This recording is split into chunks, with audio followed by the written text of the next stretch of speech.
Can I have some? Okay, can I have some? Can I have some? Okay, can I have some? Welcome to season 3. What's the time, Mr. Wolf? Episode 1. We got lovely Yaya in the building today. Hi. Obviously, you've been on our podcast before. You'll know that we do everything about music and creativity. This segment's about mental health, and we done had a performance with Yaya already. How was that? It was great. Yeah. It was great. First time performing. You did say it's kind of one of your first performances, right? For that song, yeah, that was Yeah, my for very that, first time performing that song. Nice. I really enjoyed it though. Yeah, that's dope. I mean, this is a different segment. You know, we're kind of focused around mental health awareness. So I hope you don't mind. I'm gonna ask you a couple questions regarding mental health, and like kind of get to know you as an artist as well, and know what your journey is like and the process. So first question, can you tell us like about your latest song, album, and what inspired it? So my latest single, Selfish, it came about 3 years ago when I was 17. I was just like in my feelings and like I was overthinking about the situation and I was going a bit deep. So I just decided to write. Bang that out in about 20 minutes. I wanted to release it, but it was a YouTube beat and I got bumped.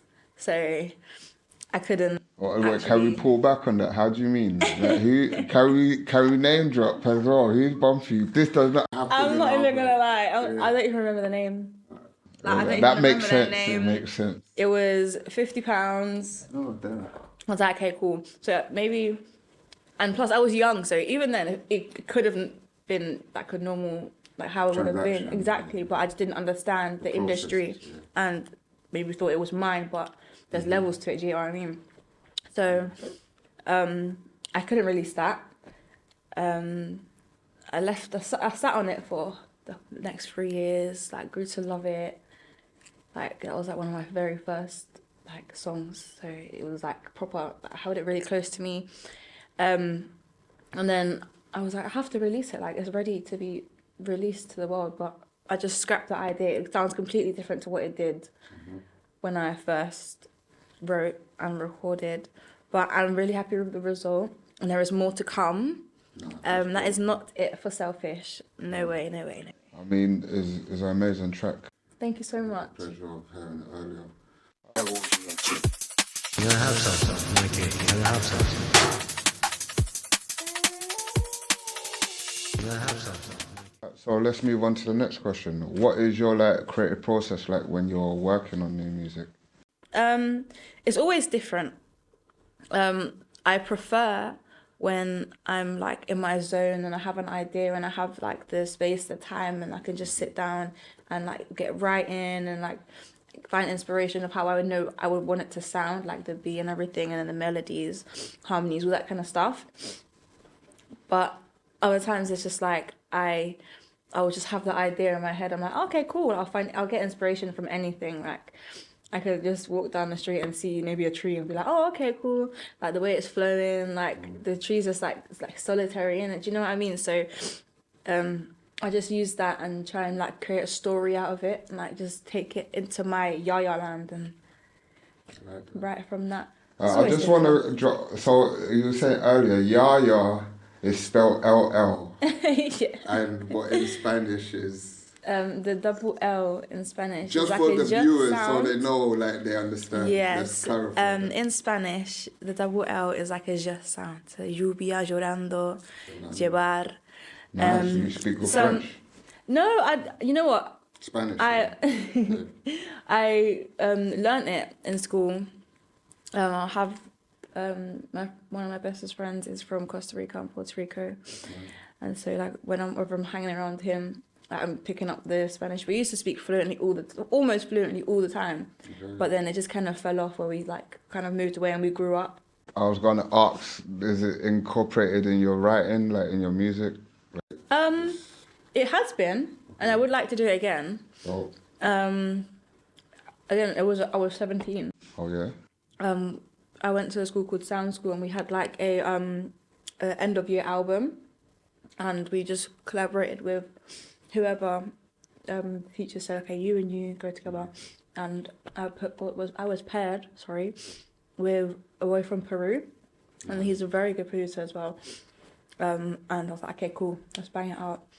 It's like a little Spanglish song. It's called El Trago. El Trago. I even want to do something with that one again and like put it out because it's a good song. And if we work together. What type of genre would you type of energy like popish or like? It was more like it was like a reggaeton kind of feel, like a yeah. Nice. All right, let's move on to the next question. So I don't want to hold you too long. Yeah, I do like reggaeton. I do like it. I look forward to hearing it. You know what I mean? Like the music industry, like how has it impacted your like your mental well-being, and like how do you cope with it, like when you're creating music? One thing with me is I struggle with consistency. So. And that's not just music. Can I have some? Okay, can I have some? Can I have some? That's everybody, you know yeah. what I That's mean? it. So Yeah. I kind of find, well, I'll have an idea, and then in that moment I'm all for the idea. I'm like, yeah, I'll do this, going crazy, going ham. But then after I would say a couple days of having that idea and like putting it into work, I kind of slack off a bit. I'm like, okay, cool. Like I've done 3 hardcore days or 2 hardcore days, whatnot. And then let me relax.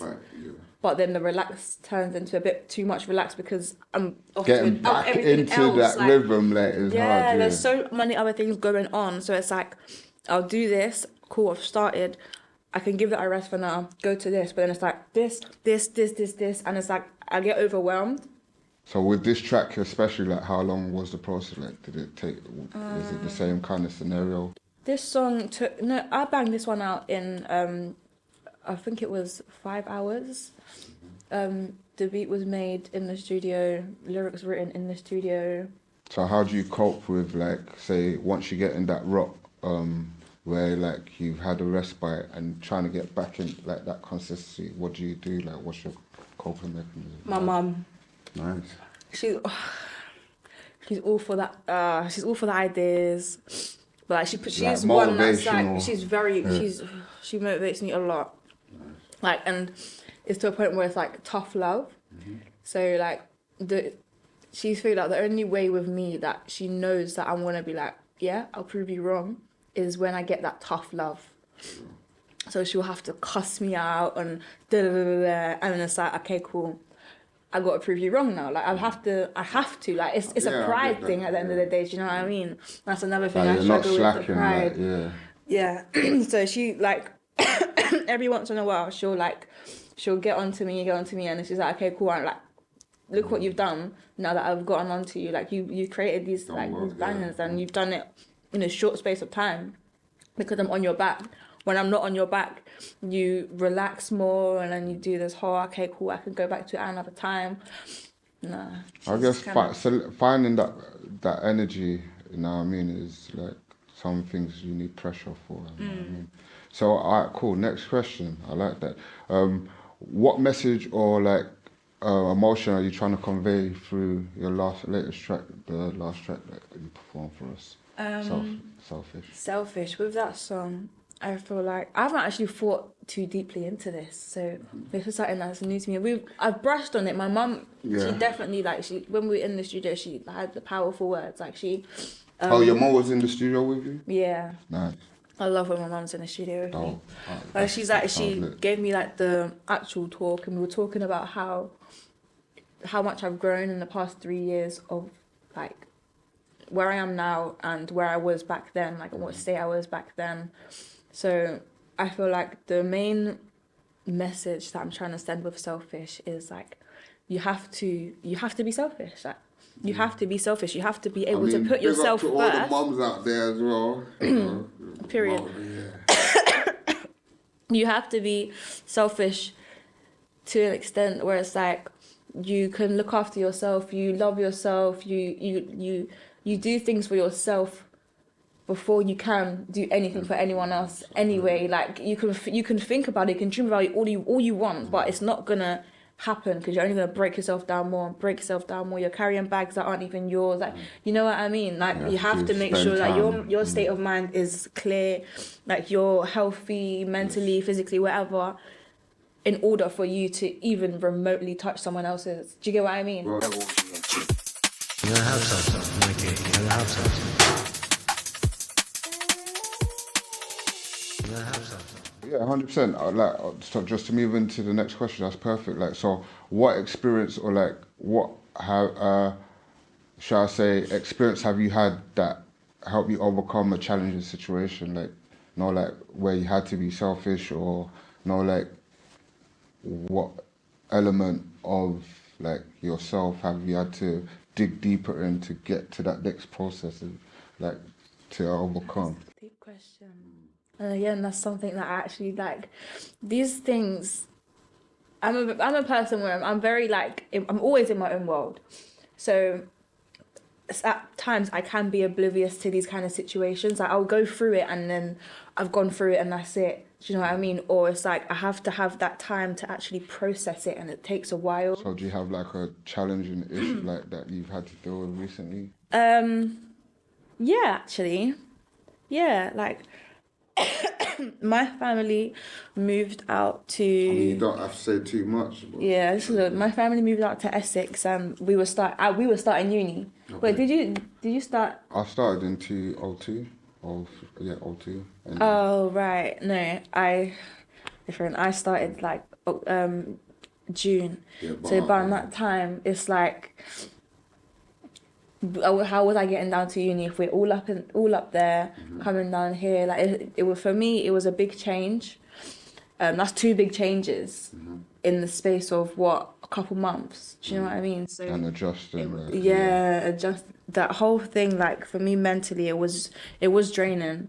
So, I feel like that was my thing that I had to kind of think to myself, listen, this is for you. This is for your music. This is for your family. This is for what you want. This is what you want.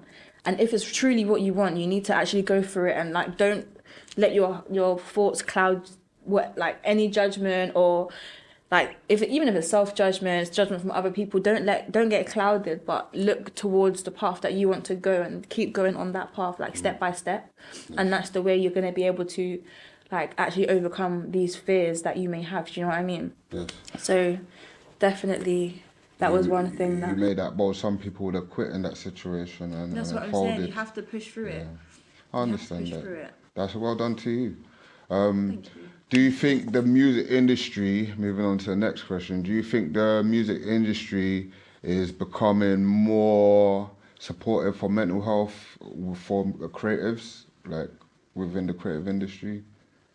Like, do you feel like there's a lot of people building awareness for creatives like that are going through struggling? I do feel like there are...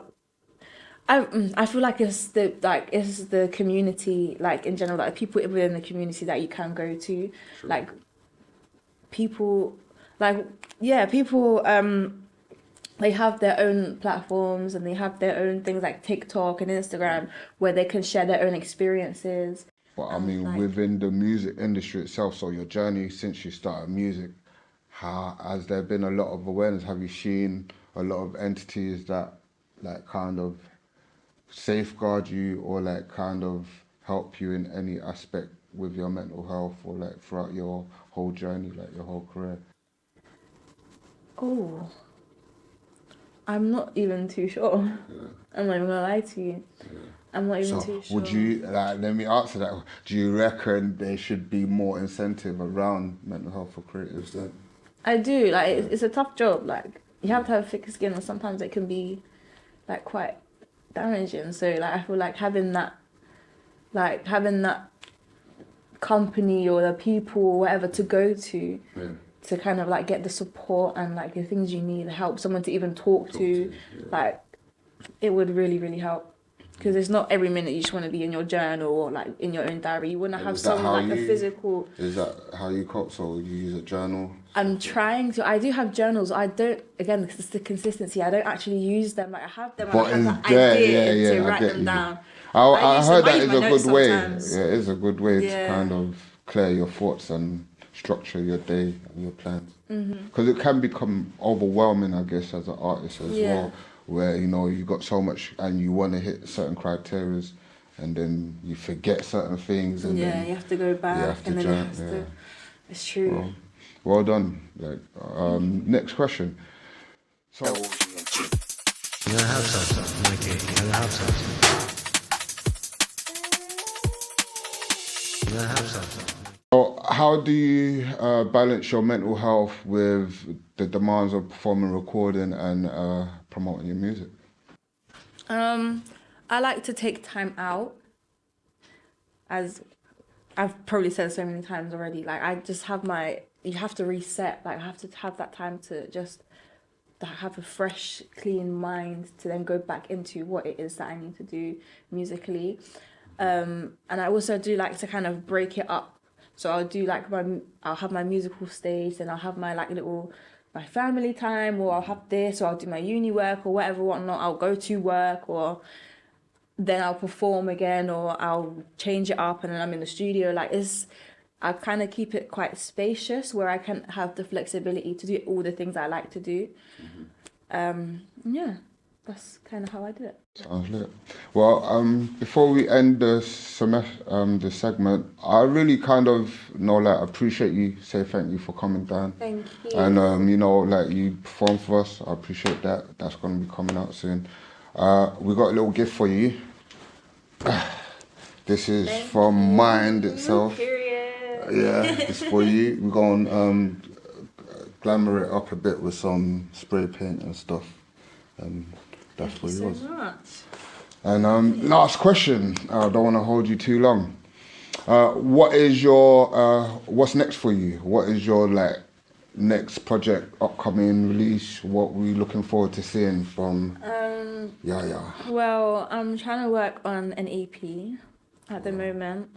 It's something that just shows off my my range, I guess, like what I love, like what types of music. So I wanted to gather about maybe 5 tracks, like solid tracks, and just that's my next plan. I've got a few written already, and just let's see where the rest takes us. Yeah, I mean, the track that we got going on right now is called Selfish, right? Where can we check you out? What can we do to stay locked in with you? You can find it on Spotify, Apple Music, YouTube Music, all the kind of regular stuff. The name is LLAYA, so that's LLAYA. And it's the same on Instagram, is LLAYA the singer. TikTok, the LLAYA. Well, that's me. It's a pleasure seeing you on our show. Thank you. And hopefully we have some more time to do some creative stuff together. Definitely, inshallah. Yeah. Thank you. See you soon. See you soon. Hey, that's season 3. Have a good night, guys. It's What's the Time, Mr. Wolfz. Can I have some, Mikey? Can I have some? Can I have some, Mikey? Can I have some?